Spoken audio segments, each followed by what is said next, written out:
Corona सबब मुसलसल 7 महीना बंद हुजण बाद कंधरा दाराबहाण टिमोहन रोशनाबाद ऐं आसपास जे नंढनि तोड़े वॾनि ॻोठनि में तालीमी इदारा ॿीहर खुली विया आहिनि ऐं सभई तालीमी सरगर्मियूं बहाल थी वियूं आहिनि। सभिनी स्कूलनि ऐं इदारनि में सिधो हुकूमत पारां जारी कयल SOPs ते अमल कंदे तालीमी सरगर्मियूं शुरू कयूं आहिनि। तालीमी इदारा खुलण सबब उस्तादनि ऐं शागिर्दनि में सराही ऐं ख़ुशी जी लहर पकड़िजी वई आहे। इन मौक़े ते हाई स्कूल दाराबहाण जे हेड मास्टर ॻाल्हाईंदे चयो त जदीद साइंसी दौर में सुठी तालीम तमामु ज़रूरी आहे। बहितर तालीम सां ई असां जदीद दौर सां हम क़दम थी सघूं था। कोरोना ते बिल्कुलु जेको आहे संजीदगीअ सां असां हुनखे वरितो आहे।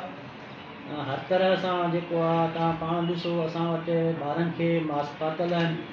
ओवरऑल सॼे स्टाफ खे मास्क आहिनि, सैनिटाइज़र मौजूदु आहे, वॉशरूम में साबुण आहे ऐं स्प्रे करायूं पिया ऐं अवेयरनेस चार्ट हलिया आहिनि। ऐं सुबुह जो जेको आहे हिकिड़ो पीरियड कंदा आहियूं जेको ॿारनि खे ताज़े करण जे लाइ ॿुधाईंदा आहियूं त हीअ जेको आहे असांखे SOPs आहिनि उन्हनि ते अमल करिणो आहे। उन में असांजी बि बहितरी आहे, असांजे स्कूल जी बहितरी आहे, क़ौम जी बि बहितरी आहे। सदस्य चवणो त SOPs ते अमल कंदे असां हर शागिर्द खे 3 फुटनि जे मुफ़ासिले ते विहारे तालीम ॾेई रहिया आहियूं। विज़िट कयो अवामी आवाज़ मीडिया ग्रुप जी वेबसाइट awamiawaz.pk